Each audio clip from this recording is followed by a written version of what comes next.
Welcome to SATV News. This is Shibala Alam with our headlines. Now the details. The historic moment of inauguration of the Podda multipurpose bridge has been sweeping over the people of both sides of the mighty river. The authorities concerned have said that they have completed all necessary preparations for the inauguration ceremony to be held tomorrow.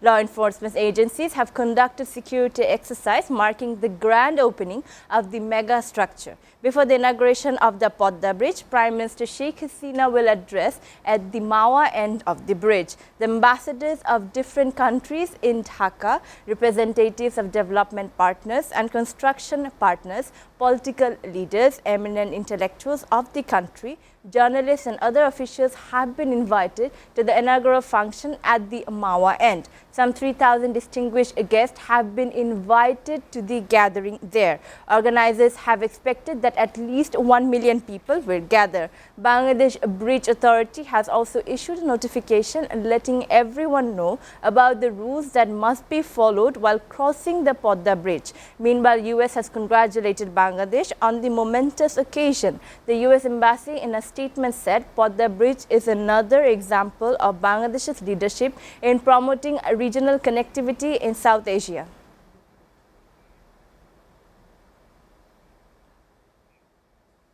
The Rohingya crisis has entered its sixth year, threatening human security, peace and stability of the region, said Foreign Minister A.K. Abdul Momen. He reiterated the earliest repatriation of all forcibly displaced Rohingyas back to their ancestral homeland in Rakhine in safety and dignity remains Bangladesh's compelling priority. Momen raised the issue during his intervention at the Commonwealth Foreign Affairs Ministers meeting held at Rwandan capital Kigali on Thursday. He appreciated the Commonwealth nations for incorporating a special text on Rohingya crisis in the heads of the government's communique. Momen also called upon the fellow Commonwealth nations to exert pressure on the Myanmar regime to comply with the provisional measures by the ICJ and create a conducive environment in the Rakhine state for the safe, secure and dignified return of their nationals.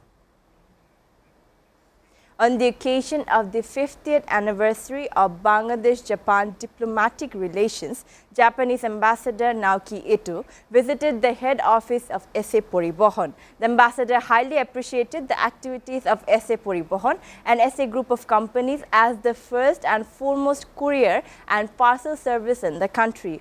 Also present were Nure Alam Rubel, Director SA Poribohon, and Shamsul Alam Pantho, along with top officials of SA Poribohon and SA Group of companies. After the formal exchange of greetings, the two directors of SA Poribohon handed over the portfolio of SA Poribohon to the Japanese ambassador. The Japanese ambassador praised the visionary leadership of Salahuddin Ahmed, Managing Director of SA Poribohon and SA Group of companies. Naoki Ito also commented that Singapore can expand its operation in Japan if it wants SA transport like Malaysia.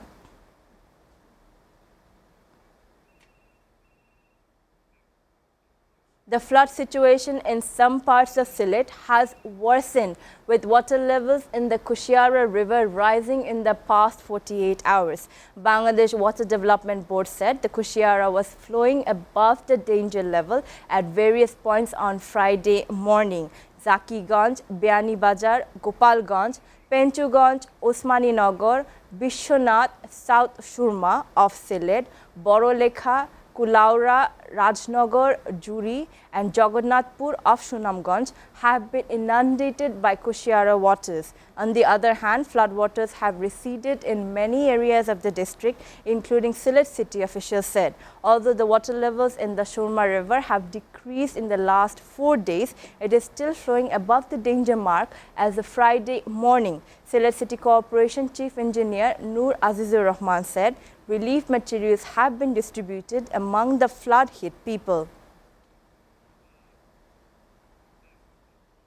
5 people, including 4 primary school teachers, were killed as a tractor auto rickshaw and a truck collided on Nauga-Rajshahi highway of the Bablatala area under Shodor Upazila in Nauga on Friday morning. The deceased are Delwar Hussain, 47, of Nahinda Maqbul Hussain, 58, of Bijli Jannatul, 35, of Bhardanda, and Selim, 45, of village Dangapara under Niyamatpur Upazila in Nauga district, and Lelin, 26, of Sundarganj Upazila in Gaibandha. Of the deceased, Selim was the driver of the auto rickshaw and the 4 others were primary school teachers who were passengers of the auto rickshaw. The accident took place at about 8 a.m. About 5 people killed on the spot, said Nauga Shodor Police Station Officer in charge Nuzrul Islam.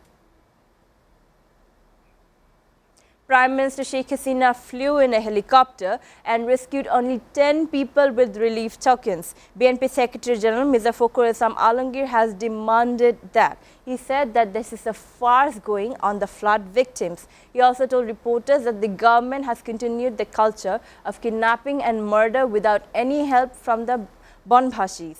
Mirza Fakhrul claimed that it was not the government but the BNP workers who were providing more relief assistance in the disaster, adding that Sheikh Hasina was lying about BNP.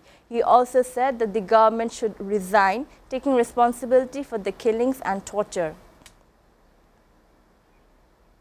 BNP chairperson Khaleda Zia is going to return home on Friday from the capital's Evercare hospital. She would get home after treatment for 13 days for various health complications, including cardiac problems. BNP chief personal physician AZM Zahid Hussain said the doctors will ensure her proper treatment at home. Khaleda Zia was admitted to Evercare hospital on June 10 as she suddenly fell ill.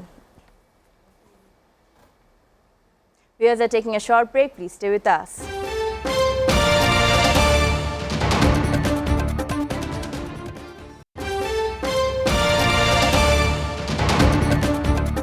Welcome back. You're watching SATV News.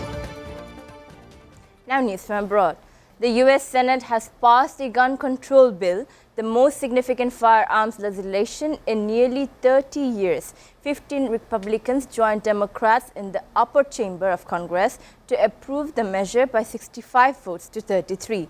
It follows mass shootings last month at a supermarket in Buffalo, New York, and a primary school in Uvalde, Texas, that left 31 people dead. The bill will now have to pass in the House of Representatives before President Biden can sign into the law. In a statement released after the vote, the president called on members on the House to promptly vote on this bipartisan bill and sent it to my desk. The U.S. desk has passed a gun control bill, the most significant firearms legislation in nearly 30 years. It follows mass shootings last month at a supermarket in Buffalo, New York, a primary school in Uvalde, Texas that left 31 people dead. The bill will now have to pass in the House of Representatives before President Biden can sign into the law.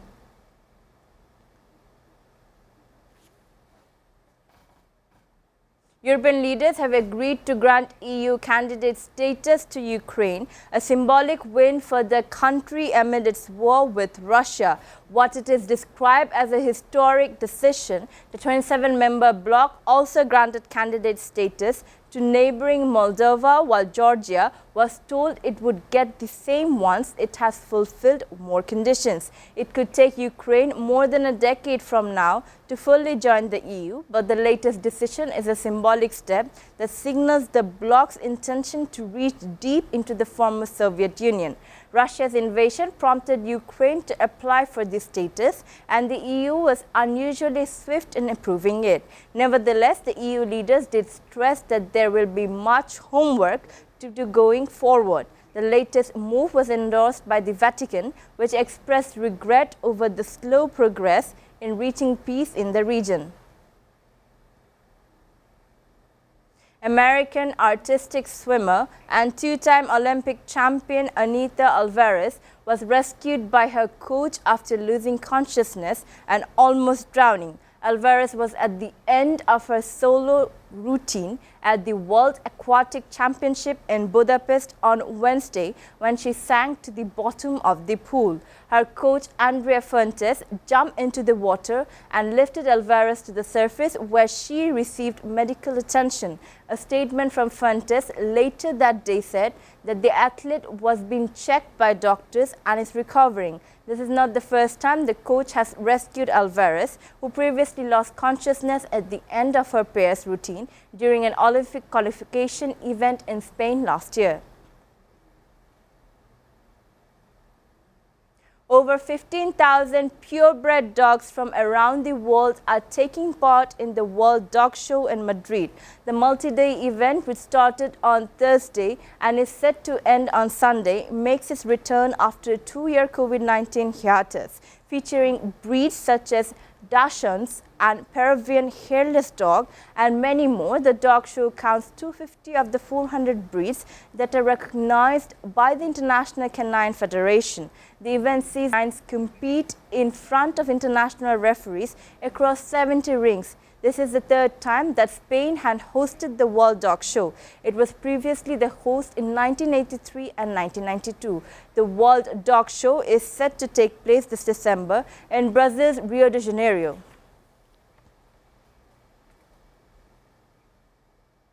Before ending, we go through the headlines again. Historic moment of inauguration of Podda Bridge is sweeping over the people. US lauds Bangladesh leadership ahead of opening. Bangladesh seeks help from Commonwealth nations over Rohingya issue, said Foreign Minister.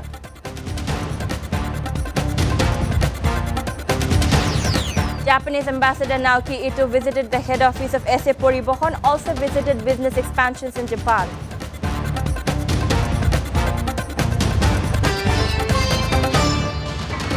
You're up to date so far here on SATV News, and to know the latest news, visit www.satv.tv. Stay with SATV.